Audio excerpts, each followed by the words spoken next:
Nicolas Son, grato por ter vindo aos estúdios desta RFI, Rádio France Internacional. Vamos falar um pouco da sua música, não só deste EP, que é um EP que dá pelo título de 4 ao quadrado, mas também um pouco da sua carreira, porque antes deste EP, o Nicolas tinha gravado, portanto, um álbum que dá pelo título de Sympathique. Sim. Sympathique foi o último álbum, se não estou em erro, o primeiro álbum do qual eu tive conhecimento do Nicolas foi o Nordestin. O Nordestin, Sympathique, se não estou em erro, fazem parte de uma trilogia que é baseada, portanto, na vivência do Nicolas através de terras brasileiras.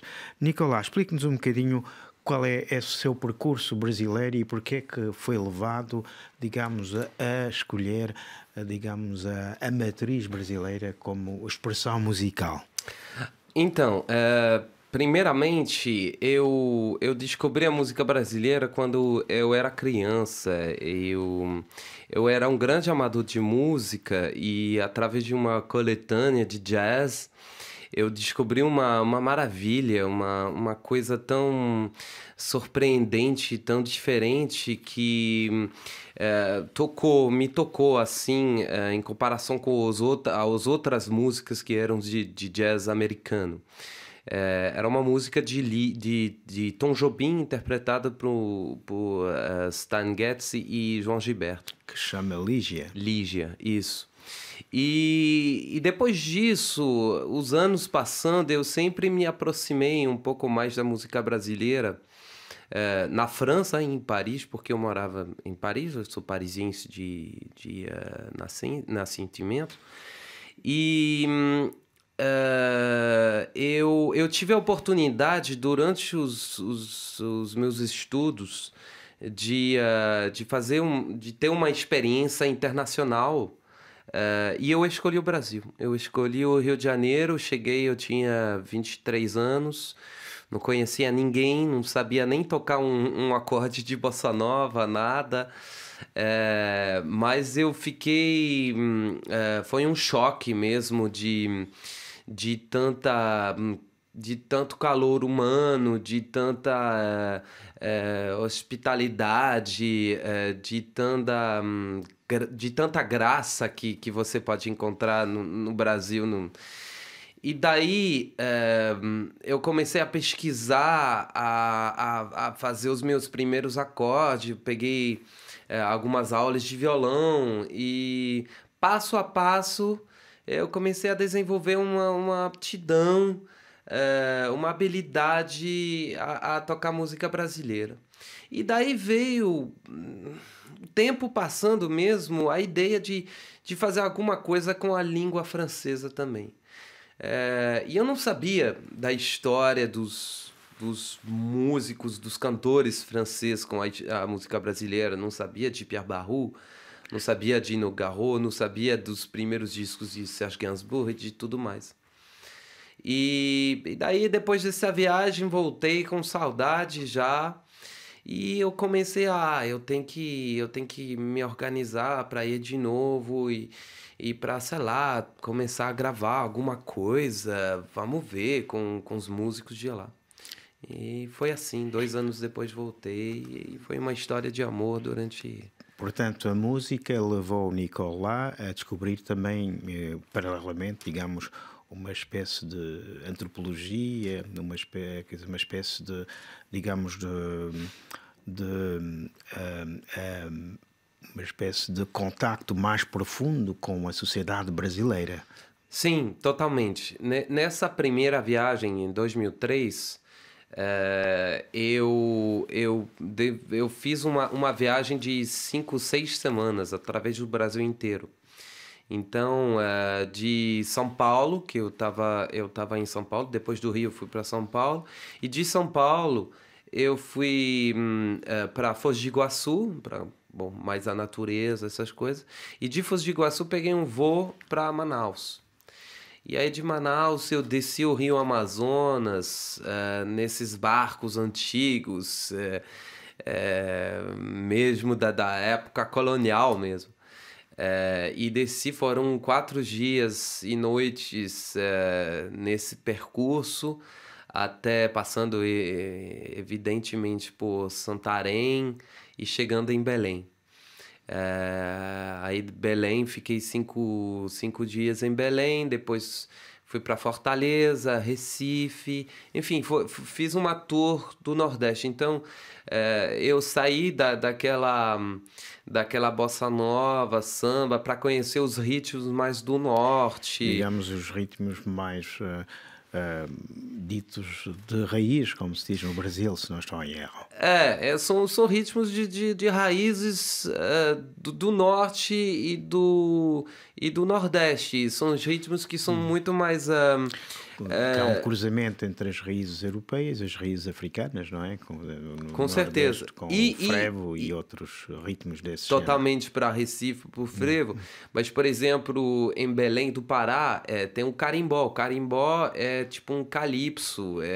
Você tem muita coisa das Antilhas mesmo. Porque há uma forte influência, evidente, das Caraíbas naquela região do Brasil. Totalmente. Por exemplo, São Luís do Maranhão é chamado lá a cidade do reggae brasileiro. Capital do estado do reggae. Capital do reggae brasileiro. Exatamente. Então foi isso. E aí eu descobri não só a riqueza que eu encontrava em Copacabana, em Ipanema, mas também o povão mesmo, o povo do norte, o povo dos interiores, dos diferentes interiores que tem no Brasil. E como é que foram os primeiros contactos em termos musicais? Como é que foi a descoberta da comunidade brasileira? Porque o Nicolás já gravou 3 álbuns consagrados ao Brasil.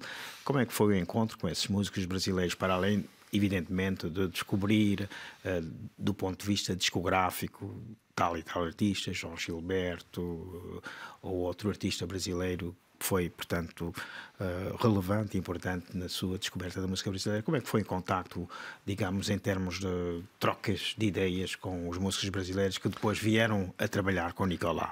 Então, primeiro você escuta muito.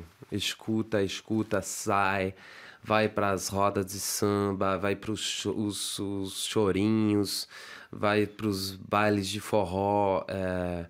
É muito tempo, eu fiquei muito tempo olhando, escutando, imitando, com aulas também de algumas pessoas de violão mesmo, de percussão também, para entender como que se entende a música brasileira, por que a levada do violão segue o tamborim, entender como que o João Gilberto...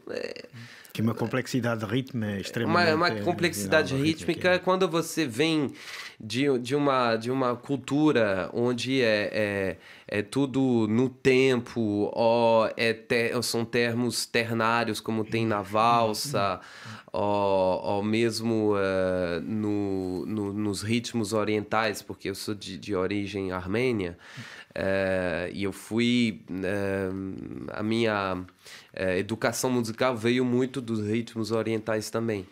Então é um outro mundo, é totalmente diferente. Você tem que ter muita humildade e modestia para tentar chegar a tocar com os brasileiros de verdade que têm isso no sangue.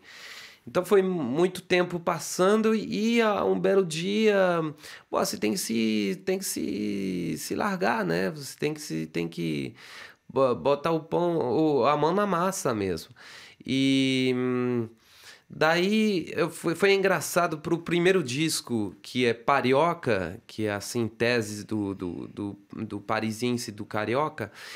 Foi bem engraçado. Eu estava no Rio, na Boemia, carioca, na famosa Lapa, morando na Lapa totalmente, e eu fui por acaso para uma casa de show, tipo uma balada lá na Rua do Lavradio, se chama Rio Cenário. Eu tava lá começando a beber uma caipirinha, uma, duas e tal, e em algum momento chego num palco um velho branco, que começa tipo um sambalanço que eu reconheço as primeiras notas logo de cara, assim. E era um cantor de baile dos anos 60 é um dos meus ídolos, né? Quando eu conheci, eu me aprofundei na música brasileira, que é Orlandivo. E eu tava com um amigo meu, jornalista francês, por acaso, aqui nesse momento. E eu fui falar com ele, de boa, assim. Pô, cara, que isso? Pô, não esperava você aqui. Eu pensava que você não fazia mais shows e tal. Que surpresa, legal. O cara me abraçou, ficou muito feliz que um jovem francês conhecia a música. É um cantor totalmente desconhecido. Em França, não é? Na França e no Brasil também. Perguntas para qualquer brasileiro. Quem é Orlandivo? Você vai ter, sei lá, um brasileiro que vai responder cada 50, 100 brasileiros. Porque é um cantor que não teve uma grande carreira. Ele fez uns 2 discos, depois parou e tal. Mas ele é muito conhecido no meio dos colecionadores de vinis. Porque é um sambalanço bem ritmado, bem balançado, assim, bem swing. E no final do show ele falou, eu tenho que te apresentar meu produtor. Aquele que fez esse novo disco 20 anos depois de não ter feito nenhum. Aí eu conversei com o cara, falou, pô, é exatamente esse som que eu gostaria para o meu primeiro disco. Vamos fazer uma coisa junto. Durante a semana eu passo na tua casa, eu te mostro o que eu faço no violão e vamos desenrolar alguma coisa junto. E foi assim. E depois o encontro com o Igor Ribeiro. O Igor Ribeiro, aparentemente, tem acompanhado o Nicolás na sua construção musical, em todo caso lá no Brasil. Como foi o encontro, portanto, com o Igor Ribeiro, que, portanto, é, digamos, a outra matriz também da música do Nicolás, que está, aliás, expressa neste 4 ao quadrado. Igor é meu parceiro de composição nesse EP, 4 ao quadrado, e também a gente começou a compor junto no último álbum, que era Sampatique, que é um álbum a homenagem à cidade de São Paulo, onde eu vivi durante 4 anos e meio. Durante essa primeira viagem que eu comentei para você, eu fui para São Paulo para trabalhar. Para fazer um estágio, tudo bonitinho.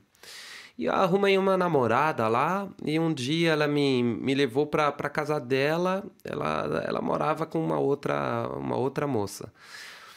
E esperando ela no banheiro, ou sei lá, as mulheres junto, eu vou pra varanda e tem um rapaz aí. E foi o Igor. A gente... Logo de cara a gente ficou amigo. As mulheres se foram, como ele costuma dizer, mas a amizade ficou. E foi um amigo assim que a gente nem falava de música durante 10 anos, porque eu encontrei com ele em 2003. E a gente começou a compor quando eu morava em São Paulo em 2014, 15 talvez. 14. Quase 11 anos depois, não é? E antes disso, não, era só um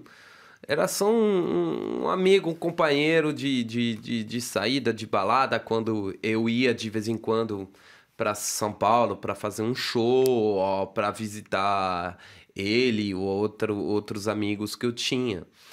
E essa começou assim, eu estava escrevendo Sampatique, que é a música epônima do terceiro disco, e eu falei, porra, Igor, eu não sou brasileiro, eu não sou português, eu não domino a língua portuguesa igual você, e é um cara smart, né? Um cara inteligente. Falei, cara, olha para o meu texto e me diz o que não tá rolando. Aí ele fez uma releitura do texto, corrigiu algumas coisas.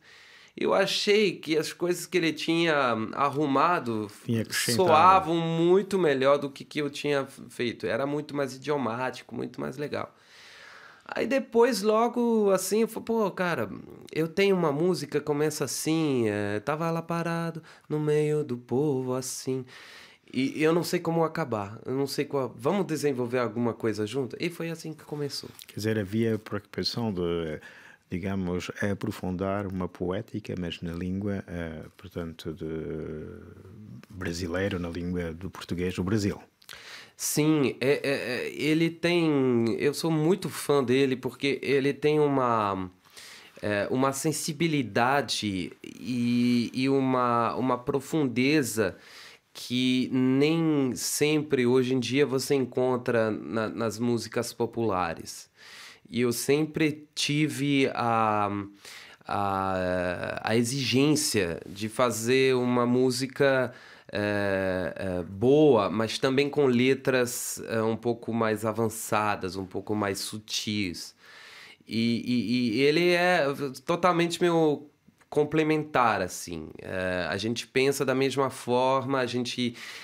agora, com o tempo passando, a gente nem precisa passar horas e horas tentando entender ou tentando se encontrar. Logo, naturalmente, as coisas fluem muito, muito bem. Precisamente, Nicolás, como é que foi, portanto, a produção e a construção deste EP, não é? Que é, digamos, uma espécie de aperitivo depois da trilogia, não é? Depois da Sympathique. Digestivo. Digestivo, exato, digestivo. Com uma caipirinha ou uma saideira. Pode ser. E então, como é que foi construído? É um conhaque. É um conhaque.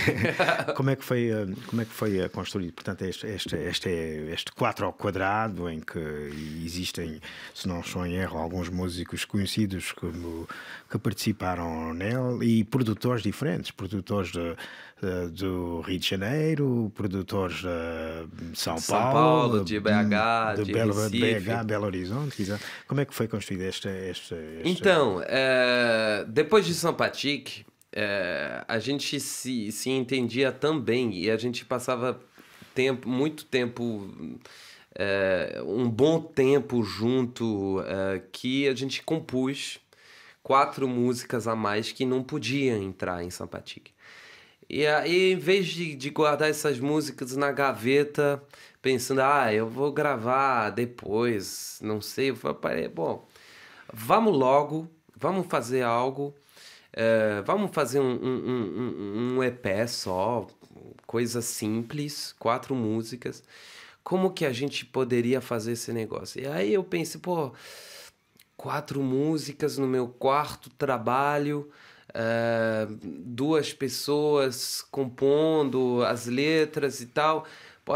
Tem que ter 4 em algum lugar. Então tem que ser 4 cidades diferentes, 4 poderes. Vamos pro fundo do conceito mesmo. E foi assim. Eu tive a ideia de fazer com 4 produtores diferentes. O primeiro de São Paulo é o Márcio Arantes, que é um produtor que está fazendo muito sucesso agora, tá trabalhando com Maria Bethânia, Ivete Sangalo, Nausete, enfim, que eu encontrei através do disco de Nausete e Zé Miguel Wisnik, que são cantores de São Paulo, conhecido no Brasil, mas fora do Brasil um pouco. Adorei o disco, achei fantástico, os arranjos e tudo. Fui procurar o cara que fez, era o Márcio. Chamei ele, mostrei a música, ele topou. A música no Rio de Janeiro, que é Desamparados, a 4ª é do Daniel Montes, que é um velho amigo, arranjador e integrante violonista de Casuarina, um famoso grupo de samba carioca, que é um amigaço também, mesma coisa que o Igor, só que no Rio de Janeiro. Esse cara eu encontrei por acaso no Carnaval de Olinda em 2008. A gente estava na mesma casa. Olinda é cidade do estado de Pernambuco. Sim, 20 minutos de Recife. Eu trabalhei com ele em Nordestanos, no segundo disco, porque ele arranjou uma música minha, que é Ensemble, que a gente gravou com Casuarina. E eu adoro o trabalho dele, ele é foda, como se falam lá. Então eu queria gravar com ele no Rio.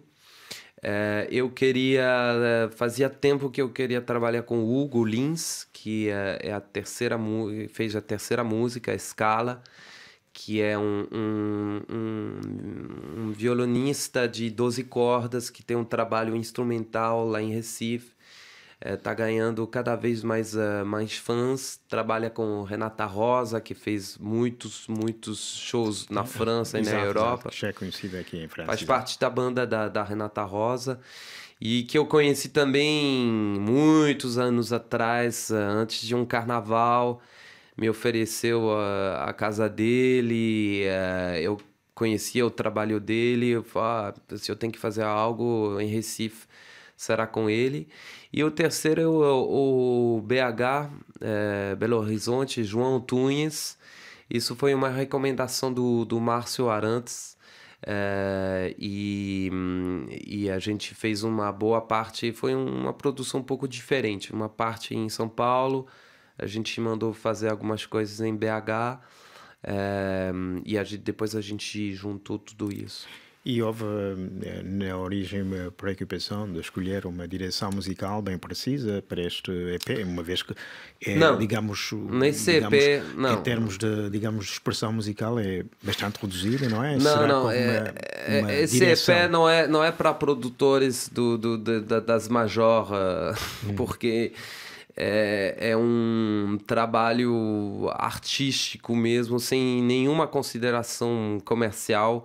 Eu queria 4 coisas totalmente diferentes, com uma inspiração rítmica diferente. Tem a primeira música de São Paulo, é um samba rock pop, bem alto astral, festa e tal, uma coisa que você pode mandar na balada.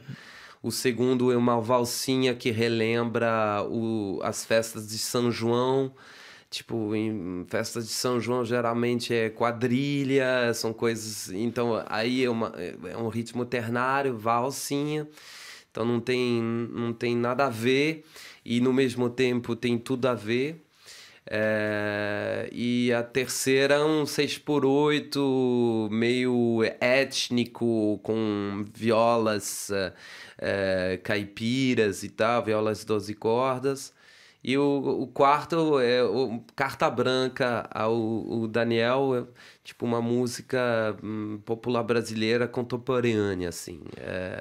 Bem difícil de acesso. Para quem quer coisas um pouco mais fora do padrão mesmo. E em perspectivas, o que é que existe? Será que depois deste EP que é uma espécie, digamos, de digestivo, não é? Poderia ser uma saideira, não é? A moda brasileira. Será que o Nicolás já tem, digamos, mais trabalhos, mais composições que servirão, digamos, para a construção de um próximo álbum? Sim, eu tenho algumas coisas em mente, mas não vai ser para agora. Eu tenho um projeto que eu espero mesmo que vai acontecer. Eu estou na metade das autorizações. É o projeto de transformar o repertório de Edith Piaf em português e em ritmos tropicais. Então, baião, frevinhos, cirandas.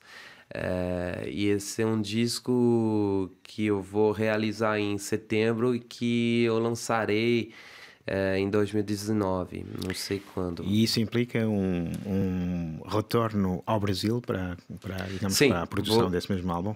Vou fazer esse disco no Rio em setembro com o Daniel Montes, meu amigo que fez a quarta música. Já recebi 5 autorizações das editoras de Edith Piaf, tendo os direitos. Então eu estou cruzando os dedos para que eu receba mais 5, e daí eu tenho o disco, mas bom, tem uma, por exemplo, que vai ser muito engraçado. Sous le ciel de Paris, sous le ciel de Paris.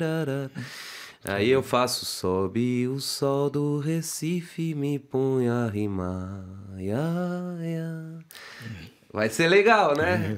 Vai ser legal. Eu espero que vai ser. Vai ser foda. É uma perspectiva diferente, mas que se adapta, evidentemente, portanto, à cultura. Exatamente. Imagina, isso vai ser meu moto. Imagina que Edith Piaf estivesse nascida no Nordeste brasileiro. O que seria o repertório dela? Essa é a ideia que eu tenho, o negócio que eu vou tentar desenvolver. Portanto, vai ser vai ser transposta para um universo mais brasileiro, não é? Do ponto de vista cultural, do ponto de vista... Sim. Das vibrações eu não também. quero falar isso agora esperando que ninguém vai... Nenhum dos tendos direitos vão fazer, mas... Tipo, por exemplo, eu tenho uma ideia para a música Padam Padam, sabe? Padam, padam, padam, tar... Daria para fazer um Padam Padam em funk carioca. Tipo, Padam, padam, padam, pum, tchá, tchá, pum, tchá, pum, tchá. Certamente digamos, um projeto que agradaria muito ao falecido Pierre Barrault, que é um pioneiro. Sim, um pioneiro que eu tive o privilégio de convidar para o lançamento do meu primeiro disco. Ele veio lá no L'Européen, a gente cantou junto 2 músicas dele. Le Tour du Monde, que é uma linda música dele em tipo big band, assim. E uma outra que é a famosa Samba Saravá, a adaptação de Samba da Benção. Nicolas Son, portanto, este disco é um EP que dá pelo título de 4 ao quadrado, uma espécie, digamos, de saideira, digamos, à moda brasileira, e nós, claro, ficamos à espera desse projeto consagrado a Edith Piaf, que será transposta antropologicamente para o Brasil. E total. Mais uma vez, grato, Nicolas, muito obrigado por ter vindo falar-nos um pouco da sua música e destas andanças brasileiras, e cá ficaremos, evidentemente, à espera do grande dia de Padam e outras grandes exatamente. E como canções. A gente fala no Brasil, depois da saideira, você falou que esse disco era uma saideira. A saideira em relação à depois trilogia. Da saideira tem a derradeira. Então nunca tem uma para acabar a cerveja. Continua sempre. Há sempre a continuidade. Exatamente. Muito obrigado. Muito obrigado, Nicolas, e bon vent e bonne route. Merci à vous.